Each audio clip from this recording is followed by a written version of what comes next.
Ya Bapa, kiranya Engkau membantu hamba-Mu supaya kiranya apapun yang keluar dari mulut hamba-Mu betul-betul hanya berasal daripada-Mu saja, dan kiranya Engkau membantu kami juga masing-masing di sini semua supaya bisa menerima pekerjaan Roh Kudus di dalam hati dan pikiran kami, supaya apapun yang Engkau ingin kami pelajari di malam hari ini ya Bapa, supaya kami bisa memperbaiki karakter kami, supaya kami juga bisa menjadi terang dan menjadi berkat ya Bapa.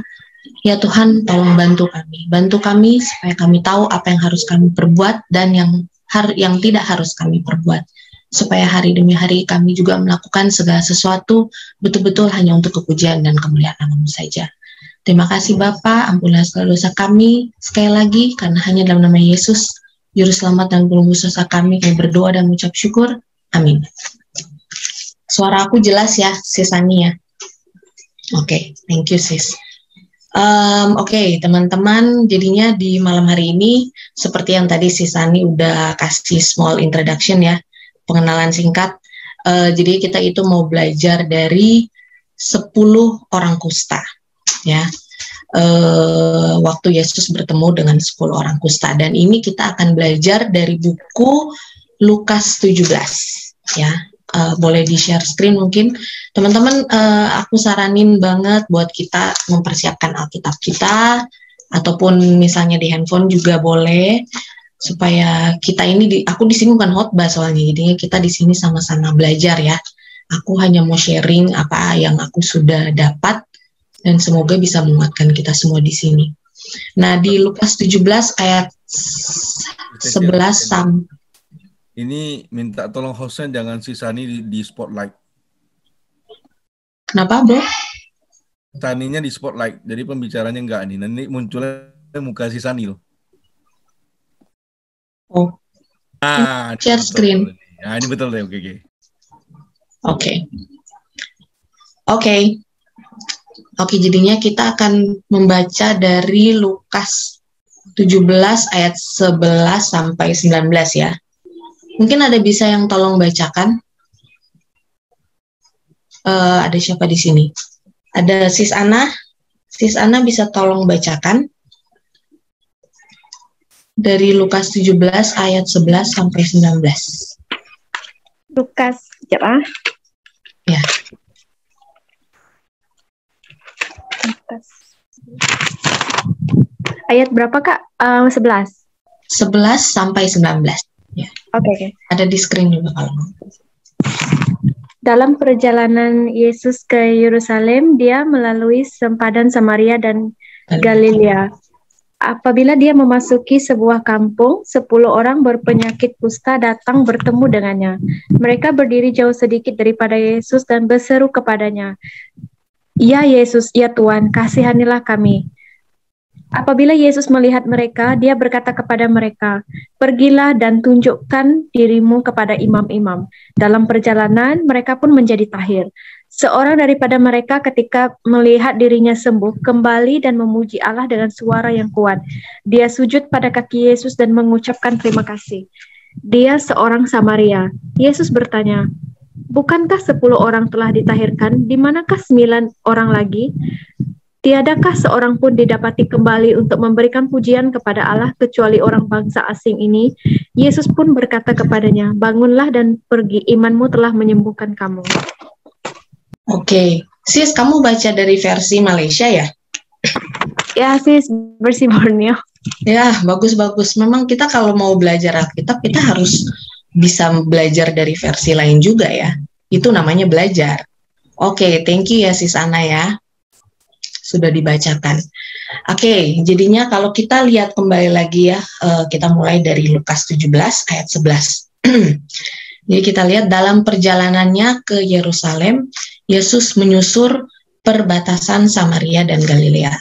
Jadinya Samaria dan Galilea ini adalah dua negara yang saling ada di perbatasannya ya. Seperti contohnya itu seperti kayak Meksiko dan Amerika, atau Amerika dan Kanada itu tuh, jadi benar-benar begitu melangkah itu udah ke negara yang lain gitu ya istilahnya. Nah, Yesus itu dia sedang menyusur di perbatasan Samaria dan Galilea ya, kalau menurut Lukas 17 ayat 11. Oke. Oke, jadinya sekarang kita lihat di ayat berikutnya. Di Lukas 17 ayat 12 sampai 13.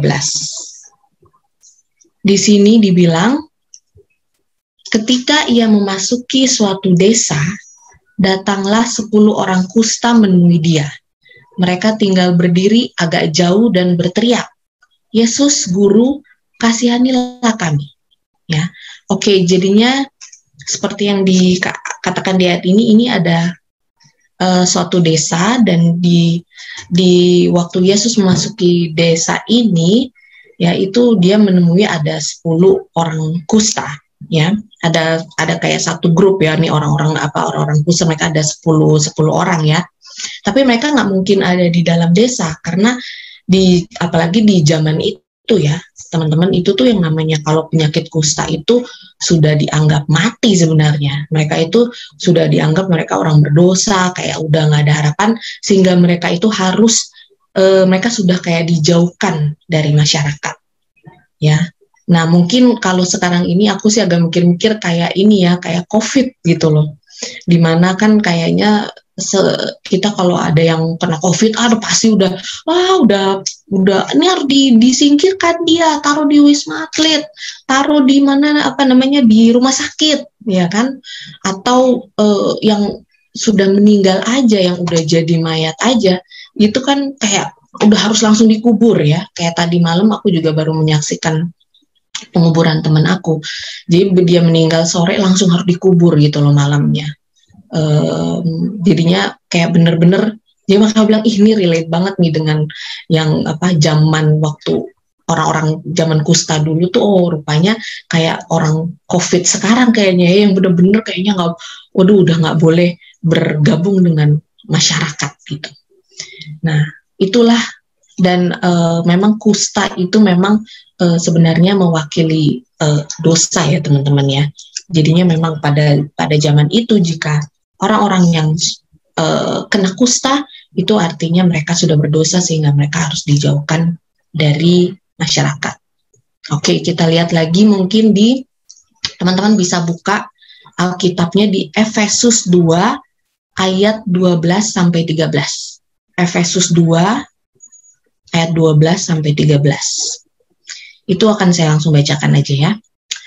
Bahwa waktu itu kamu tanpa Kristus, tidak termasuk kewargaan Israel, dan tidak mendapat bagian dalam ketentuan-ketentuan yang dijanjikan, tanpa pengharapan dan tanpa Allah di dalam dunia.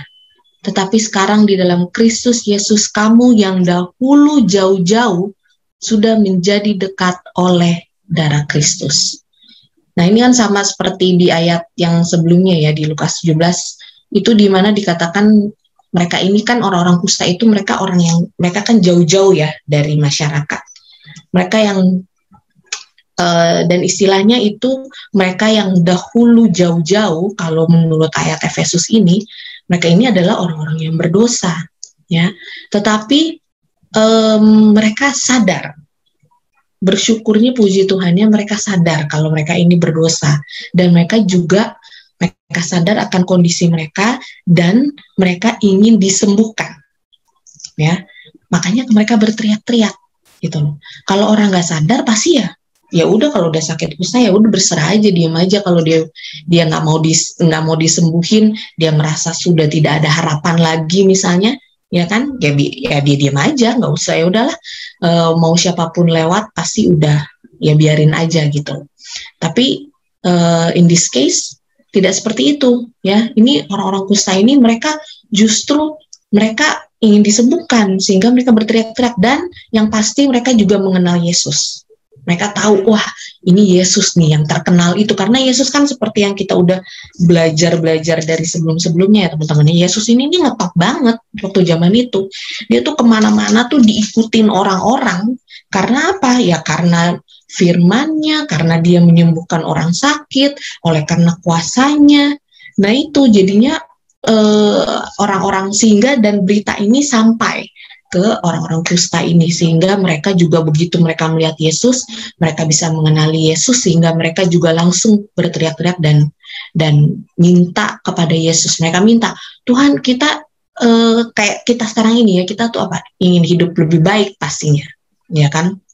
Nah, kemudian mereka juga minta kesembuhan sama kita, sama seperti kita. Kita juga pasti selalu minta kesembuhan ya, dari apapun. Kalau aku ya mungkin kesembuhan spiritual. Dan banyak juga sekarang teman-teman keluarga saya di luar sana sekarang yang sedang minta kesembuhan dari COVID, ya contohnya. Nah, oke. Tindakan seperti ini adalah tindakan apa nih teman-teman? Tindakan yang kita berseru-seru, kita minta ampun, kita minta kesembuhan, itu tindakan apa? Itu kan sebenarnya tindakan doa ya kan? Nah, ini cuman caranya mereka ya seperti itu caranya mereka berdoa ya teman-teman. Ya mereka tidak tahu berdoa yang seharusnya seperti apa, tapi ya caranya mereka begitu, berseru kepada Tuhan dan meminta kepada Tuhan. Dan tentu saja Yesus itu secara alami ya, dia itu nggak bisa, kalau misalnya masyarakat yang lain mah mereka berteriak-teriak udah dicuekin, mereka nggak bakalan dilihat gitu loh, karena udah mikirnya kan kita sebagai manusia, mereka orang berdosa, udah nggak ada harapan, jangan sentuh mereka, dan nggak mungkin sentuh mereka gitu kan. Tapi nggak Yesus ya, dia itu memang sudah, dia punya in his nature, sudah merupakan suatu naturalnya dia ya, secara alami dia itu tidak bisa menghiraukan teriakan-teriakan mereka ya. Sama juga seperti dengan kita ya teman-teman ya. Mungkin kadang-kadang kita merasa, aduh Tuhan kok kayaknya nggak dengar doa kita udah teriak-teriak, udah minta ampun, kita udah minta ini, minta itu, ini, tapi kok Tuhan nggak dengar. Tapi jangan salah teman-teman, mungkin kadang-kadang teman-teman pikir, oh apakah karena kita udah sangat berdosa sampai Tuhan juga udah nggak mau mendengarkan kita, ya kan? Tapi jangan salah, di ayat ini membuktikan ya, di cerita ini membuktikan kalau Yesus itu mendengarkan doa dari orang-orang berdosa. Ini 10 orang kusta ini orang-orang dosa, orang-orang berdosa banget gitu. Mereka itu sudah dianggap mati istilahnya. Tapi begitu mereka berseru, mungkin kalau mereka berseru ya Tuhan Yesus akan jalan begitu aja. Nggak akan lihat mereka juga. Karena mereka tidak apa? Mereka tidak berseru. Mereka tidak minta. Untuk kita apa? Karena kita tidak berdoa. Ya kan? Makanya ya Tuhan jalan saja. Nggak minta. Tapi karena mereka berseru, mereka minta, walaupun mereka masih berdosa, karena mereka masih dalam keadaan penuh kusta ya istilahnya, tapi Tuhan tidak menghiraukan mereka. Tuhan tetap mendengar mereka. Oke, sekarang kita lihat di ayat berikutnya. Lukas 17 ayat 14. Kita lihat di Lukas 17 ayat 14. Saya akan langsung bacakan. Lalu ia memandang mereka dan berkata, "Pergilah, perlihatkanlah dirimu kepada imam-imam." Dan sementara mereka di tengah jalan, mereka menjadi tahir. Nah, sekarang kita dissect coba ya ini ayat ini ya. Kenapa Yesus meminta mereka untuk memperlihatkan diri mereka kepada imam-imam? Oke, ini teman-teman harus tahu sejarahnya dulu. Jadinya memang ini sudah merupakan istilahnya prosedur yang normal ya pada zaman itu. Jadinya sesudah penyembuhan mereka itu harus ke imam-imam ya, karena imam-imam ini mereka mempunyai kuasa ya, mereka pada saat itu mereka mempunyai kuasa, mereka mempunyai otoritas, mereka lah yang memutuskan apakah benar-benar ini orang udah sembuh atau belum gitu loh. Jadi imam-imam ini yang akan melihat dan juga memutuskan apakah mereka ini sudah layak untuk balik kembali ke masyarakat. Apakah mereka ini sudah boleh berbaur dengan masyarakat, udah aman belum gitu, kalau udah benar-benar sembuh belum dari kusta. Apakah mereka ini juga sudah boleh pulang ke rumahnya. Nah, itu adalah tugas daripada imam-imam.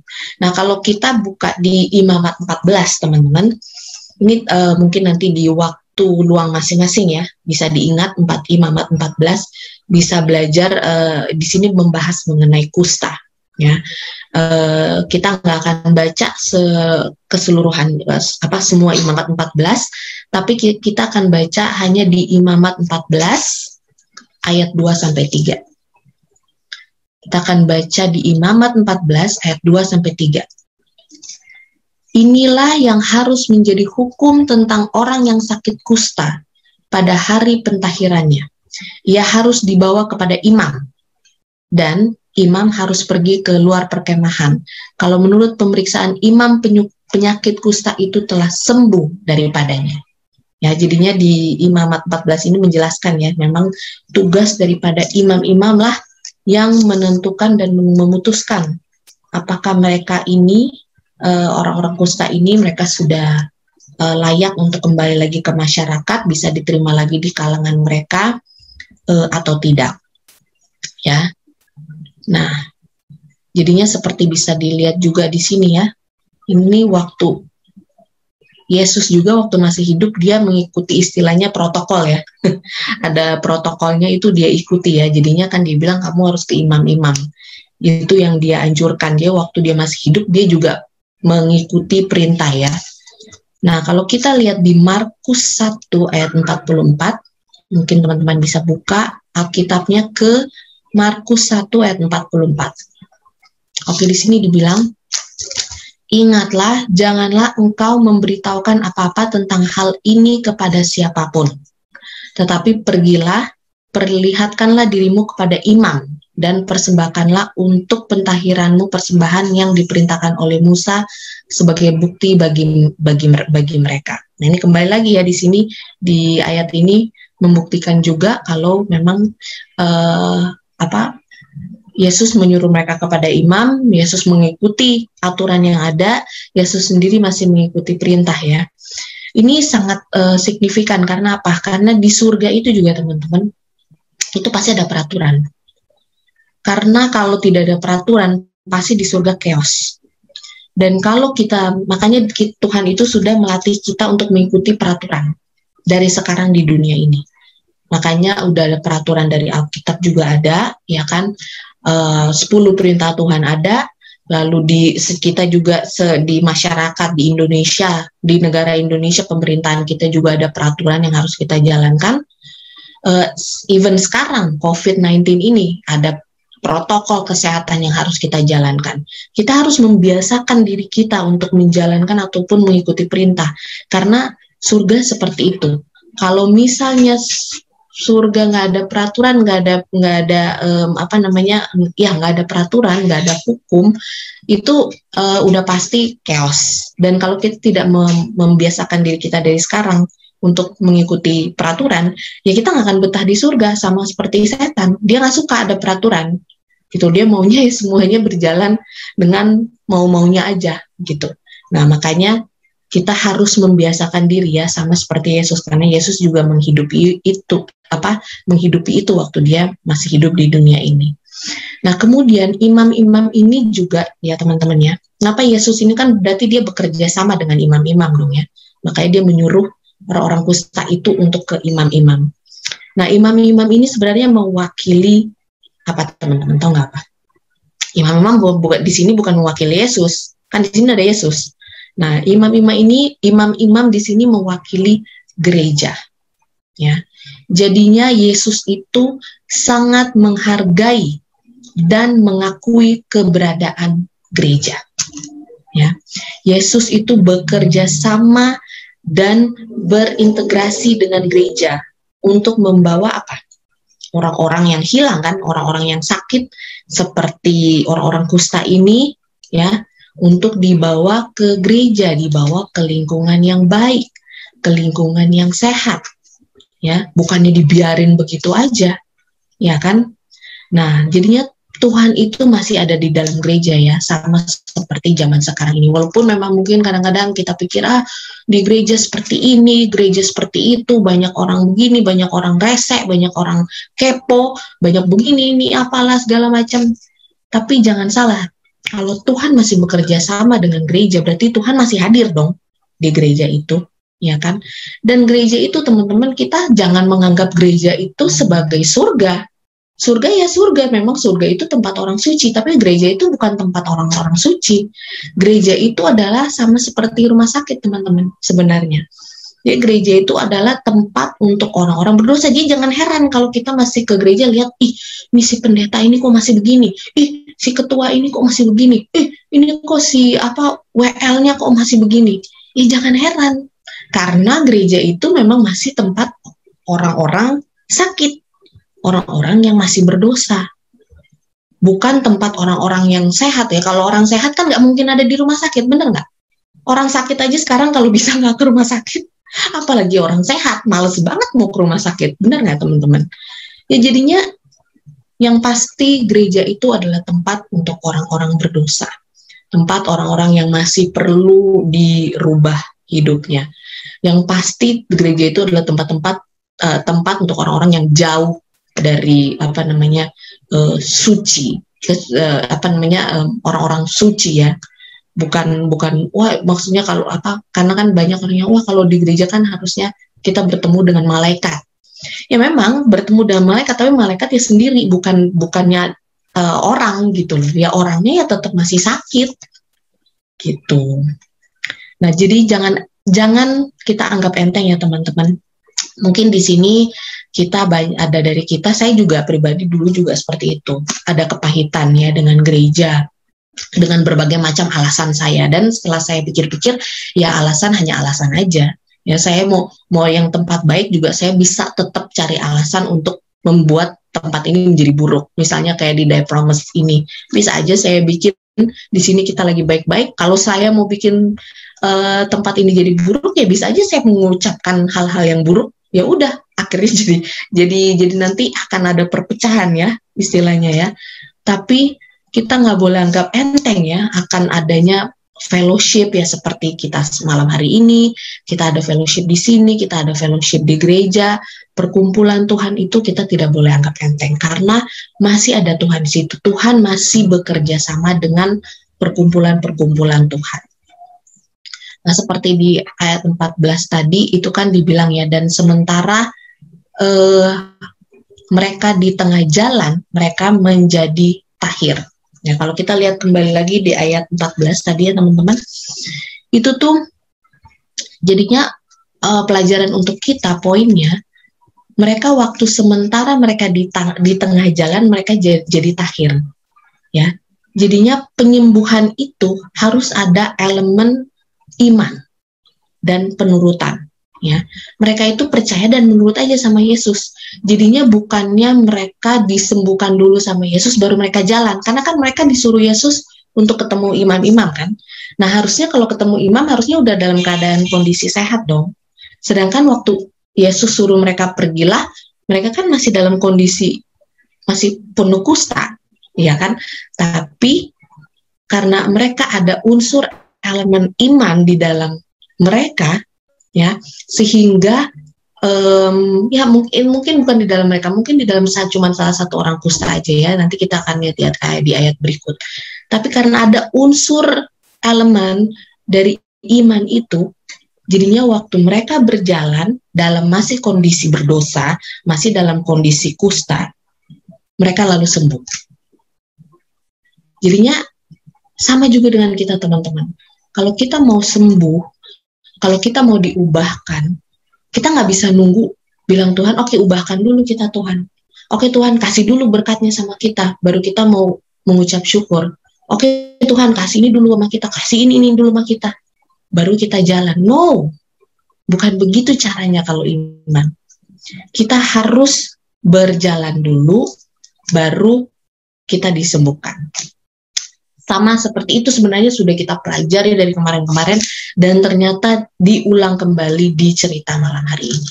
Ya, mereka itu di tengah jalan, mereka menjadi tahir di tengah jalan ya teman-teman. Jadi lagi proses, mereka lagi berjalan ke imam-imam, kemudian mereka disembuhkan. Ya, jadinya ada unsur iman dan percaya dan penurutan juga ya. Karena bisa aja loh mereka waktu Tuhan bilang begitu, bisa aja mereka berdiri terus diam aja. Udah gitu kan mereka bilang, loh ini kan kita masih sakit kusta, ya ngapain kita harus ketemu sama imam-imam, nanti imam-imam malahan kita diusir sama imam-imam lagi. Iya kan, malahan kita disuruh, kalian ngapain di sini ya, gini-gini, nanti sakit hati lagi ini. Tapi bukan itu yang mereka pikirkan. Yang mereka pikirkan adalah udah ya udah, ini Yesus, dia adalah juru selamat, dia adalah yang membawa berkat, yang menginikan mujizat-mujizat. Ya udah kita nurut aja deh. Nah, kita kayak gitu nggak teman-teman? Kita kan udah tahu ya cerita Yesus ya. Cerita ini kan kita udah tahu. Cerita Abraham kita udah tahu juga. Musa, Yusuf, segala macam. Tapi kita masih seperti itu nggak? Kita masih seperti orang-orang kusta ini, karena kan kita juga orang-orang berdosa ya. Kita masih langsung aja kita lakukan, atau kita masih, tunggu dulu. Kok kita masih dalam kondisi seperti ini? Baru, kita nggak mau jalan kalau kita nggak dirubahkan dulu. Nah, itu mungkin bisa jadi ini ya, reflection ya buat kita semua ya, terutama buat aku juga sih. Oke. Dalam proses, jadinya dalam proses sambil berjalan ini ya teman-teman, ke imam-imam kan mereka disembuhkan. Jadinya sama seperti juga ya, kita udah belajar begitu banyak teman-teman Alkitab atau teman-teman Alkitab, tokoh-tokoh di Alkitab yang punya iman ya, sama seperti Abraham, karena dia ada percaya dan dia menurut saja, walaupun perintahnya juga kan agak-agak ini ya, suruh membunuh anaknya sendiri. Wow, itu kok kayaknya kontradiksi dengan perintah Tuhan gitu kan, kita kan nggak boleh membunuh apalah segala macam. Tapi ya dia hanya memilih untuk menurut saja, ya kan? Ataupun seperti yang orang buta dari lahir, lalu dia bisa disembuhkan juga ya, dari kebutaannya ya. Itu juga kan dia disembuhkan bukan oleh karena tanah ataupun ludahan Yesus gitu. Ini semua mereka ini bisa, orang buta ini dan Abraham, mereka ini bisa melakukan semua ataupun menurut perintah Tuhan oleh karena apa? Oleh karena iman mereka kan?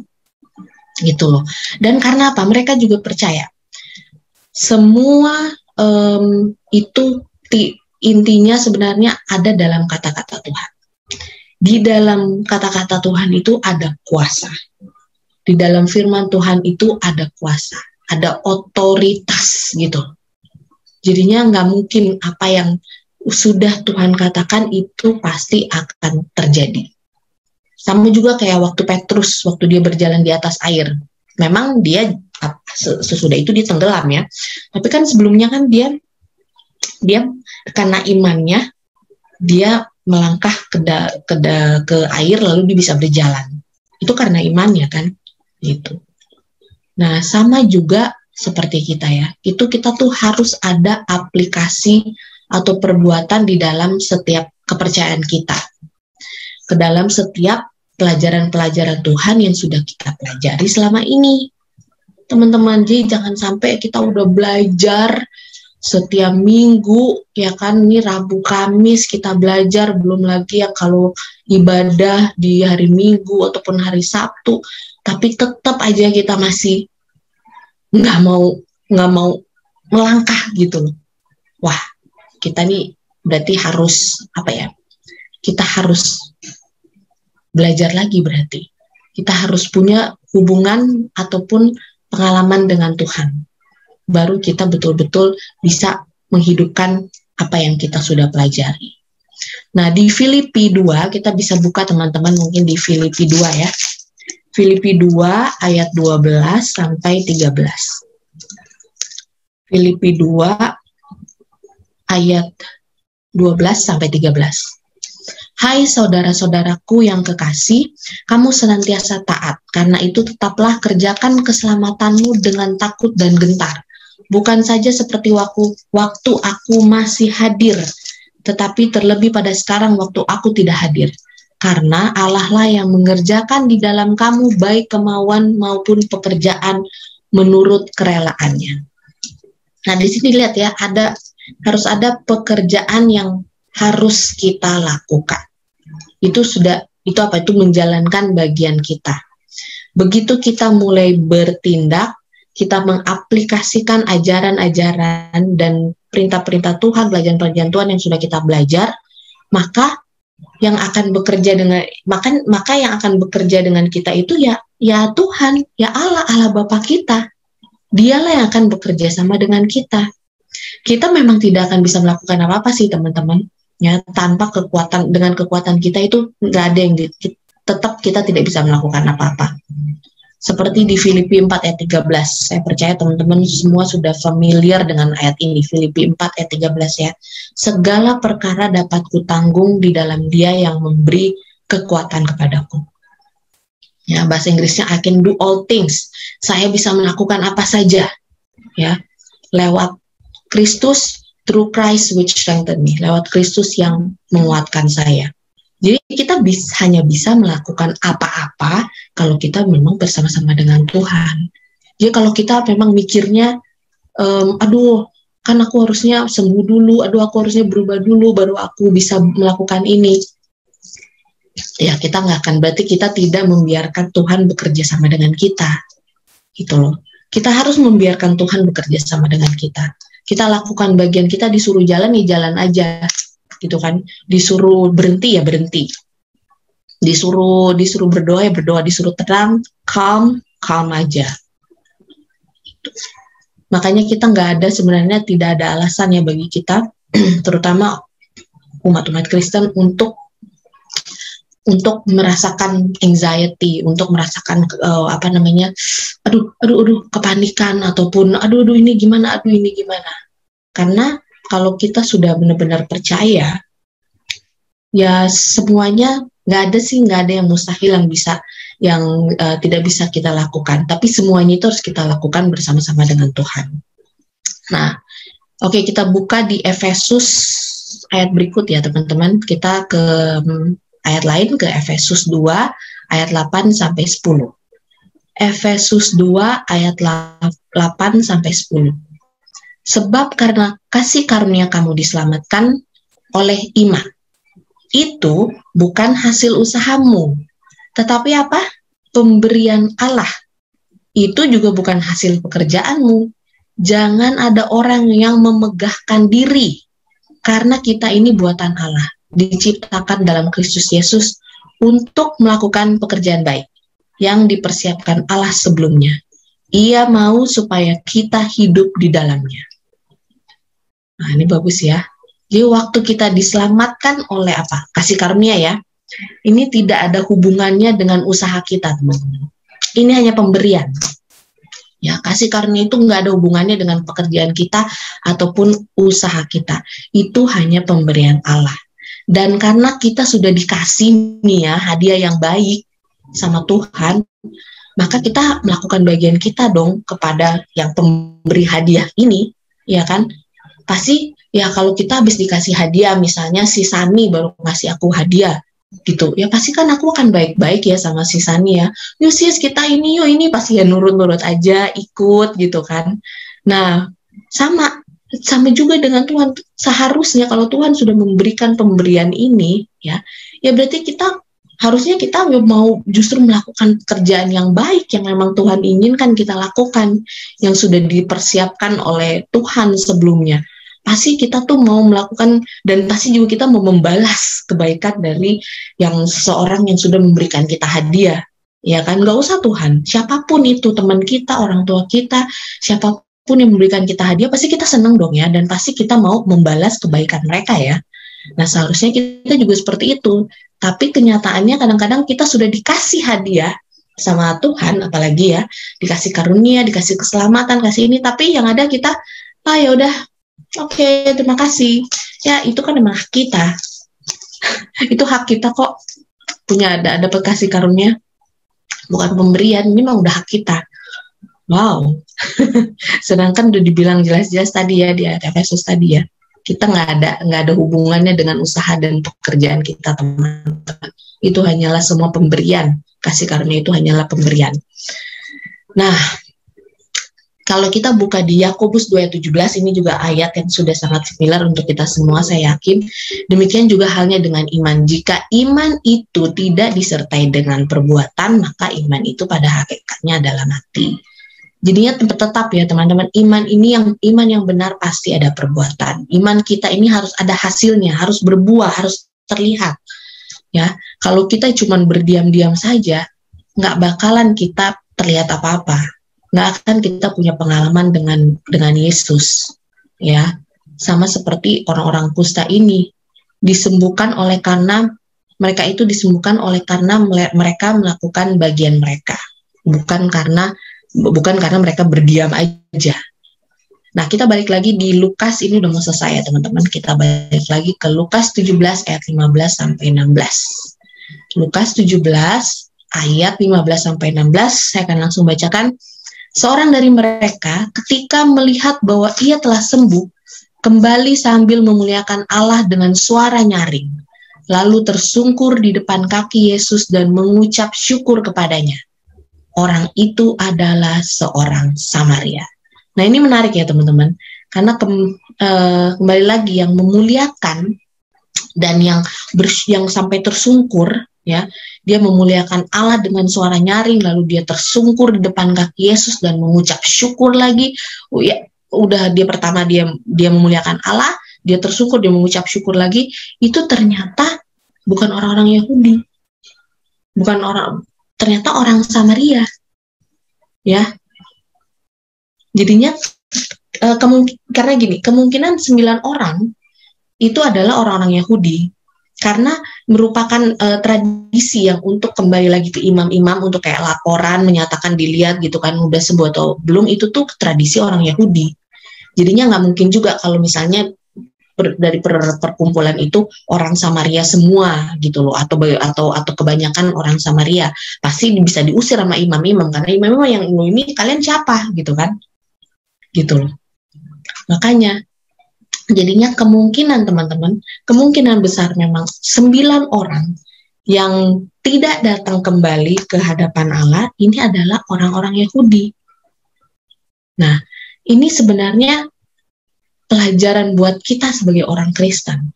Apakah ini artinya orang-orang non-Kristen yang lebih banyak bersyukur dibandingkan kita orang-orang Kristen? Karena menurut kita, nafas hidup, kasih karunia, keselamatan, berkat-berkat Tuhan, janji-janji Tuhan, itu adalah hak kita. Itu bukan pemberian, itu hak kita. Memang udah jadi orang Kristen, itu memang udah jadi hak kita. Sebenarnya, memang itu sudah jadi privilege kita, buat kita memang. Sebagai orang Kristen, tapi bukan berarti sesudah itu tidak ada bagian yang tidak harus kita lakukan untuk mempertahankan hak kita itu. Sama seperti orang-orang kerajaan Inggris misalnya ya, mereka itu dilahirkan sebagai orang kerajaan, Prince Harry, Prince William ya, dan ya itulah saudara-saudaranya mereka semua itu. Mereka itu sudah dilahirkan sebagai orang kerajaan, mereka sudah punya hak. Tapi mereka juga tetap harus menjalankan tugas-tugas yang sudah ditentukan, gitu. Kalau mereka nggak menjalankan, ya mereka tidak bisa menerima fasilitas kerajaan. Sama seperti Prince Harry ya, kalau nggak salah dia kan melepaskan kan ke hak kerajaannya ya. Jadi dia sudah tidak menerima lagi fasilitas kerajaan Inggris. Ya sama seperti dengan kita ini memang sudah lahir, sudah diselamatkan, kita ini memang sudah orang Kristen, kita ini sudah memang istilah bebas seharusnya ya dari dosa, karena kita sudah diselamatkan. Tapi ada bagian-bagian yang tetap harus kita lakukan sebagai orang Kristen, karena kalau tidak ya dicabut fasilitasnya, gitu loh. Oke. Nah sekarang kita lihat di Yakobus 1 ayat 17 ya. Yakobus 1 ayat 17. Ini setiap pemberian yang baik dan setiap anugerah yang sempurna datangnya dari atas, diturunkan dari Bapa segala terang. Padanya tidak ada perubahan atau bayangan karena pertukaran.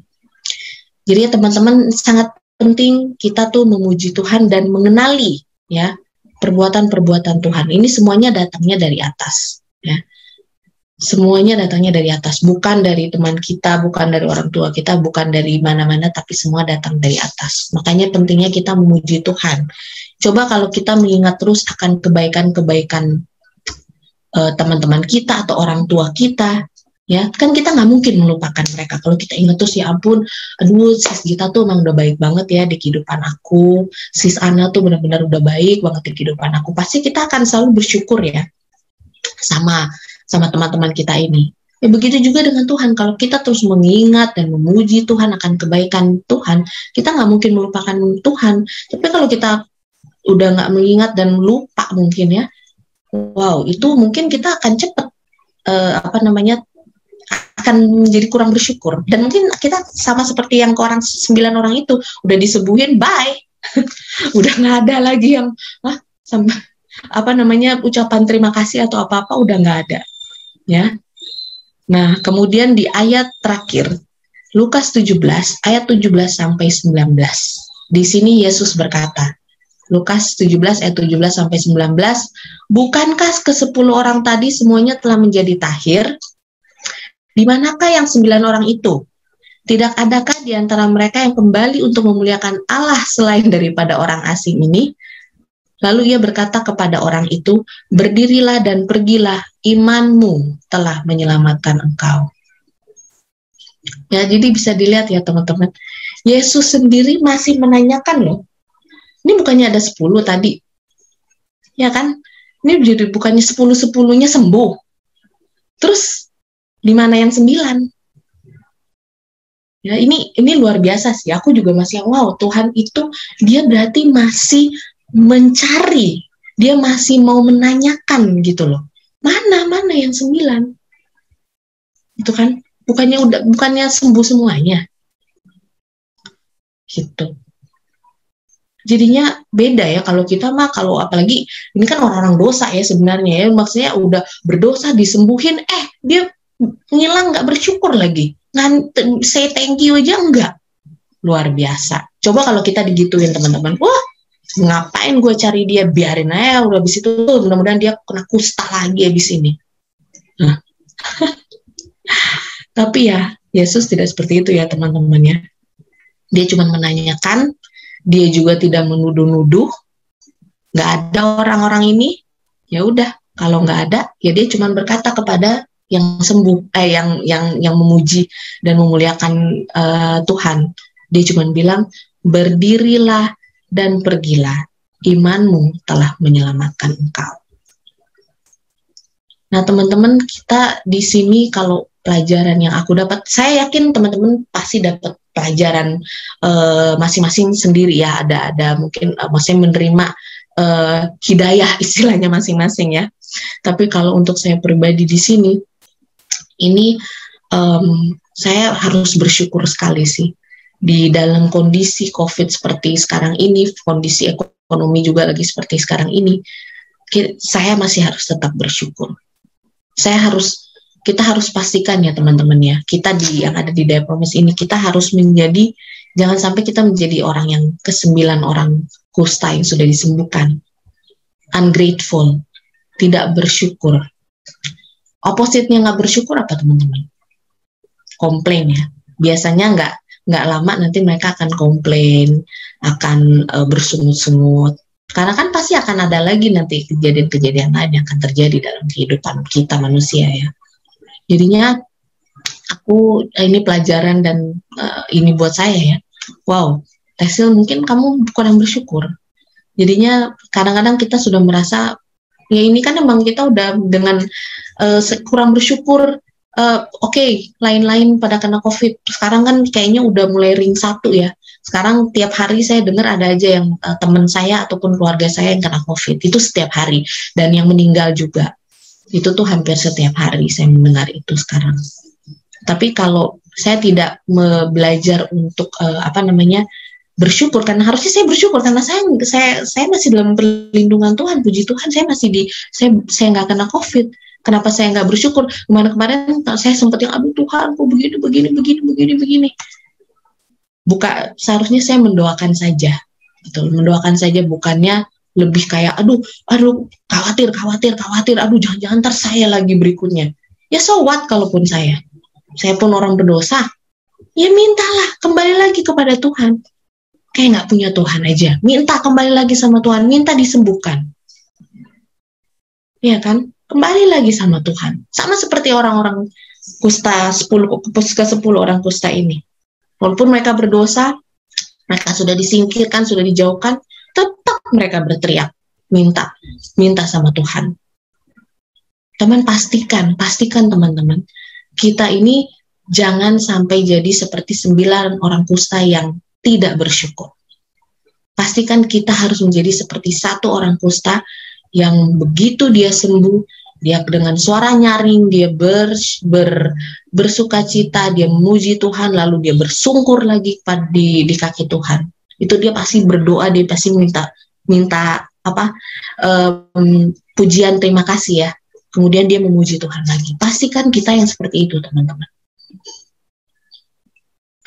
Jadinya itu merupakan doa dan pengharapan saya sebenarnya di malam hari ini, supaya kita itu jangan sampai kita pergi menghilang begitu saja, apalagi dari Tuhan. Ya, mungkin kalau dari kita di sini ya kita semua masih sama-sama manusia, tapi jangan sama Tuhan, jangan pergi menghilang begitu saja dari Tuhan. Ya, minta Tuhan untuk maafkan kita dan ingatkan kita juga untuk belajar bersyukur dan memuji Tuhan selalu dalam kondisi apapun, dalam kondisi seperti sekarang ini, ataupun dalam kondisi sukacita, jangan kita melupakan Tuhan juga. Mentang-mentang kita udah baik-baik aja terus kita lupa sama Tuhan, kita sedang ada lagi banyak berkat, kita lupa sama Tuhan. Jangan, teman-teman. Pastikan di dalam setiap kondisi apapun dalam kehidupan kita itu sama seperti si 1 orang kusta ini. Kembali, dia sudah disembuhkan, lalu dia kembali memuji Tuhan. Kembali tersungkur kepada Tuhan. Tersungkur ya, teman-teman. Benar-benar ada di kaki Yesus. Sama seperti kita belajar minggu lalu Maria dan Marta ya. Sama seperti Maria. Ada di kaki Yesus. Pastikan kita seperti itu. Dan kita terus memuji Tuhan dan meminta sama Tuhan, karena Tuhan itu ada 1000 macam cara untuk bagaimana dia bisa bikin kita menurut. Yang penting kita mau. Mungkin kita nggak tahu gimana caranya kita bisa menurut, gimana caranya kita bisa keluar dari meninggalkan dosa-dosa kita, tapi Tuhan tahu. Tuhan itu punya 1001 cara ya, atau mungkin lebih lagi. Bagaimana cara kita itu bisa menurut dan melakukan kehendak Tuhan. Dan itu merupakan doa dan harapan saya, dan semoga nanti di breakout room juga kita bisa saling mengingatkan satu sama lain ya, dari firman ini, apalagi yang harus kita rubah, apalagi yang harus kita lakukan dalam kehidupan kita, lalu apalagi yang pujian-pujian apa yang harus kita yang bisa kita sharing di antara sesama kita, gitu loh. Puji-pujian apa nih, ucapan syukur apa nih yang sudah Tuhan berikan kepada kita di masa-masa kesulitan kita ataupun di masa-masa kesenangan kita. Pujian syukur apa lagi yang bisa kita sharing di antara satu sama lain, supaya kita bisa juga tentunya saling menguatkan satu sama lain. Oke, terima kasih.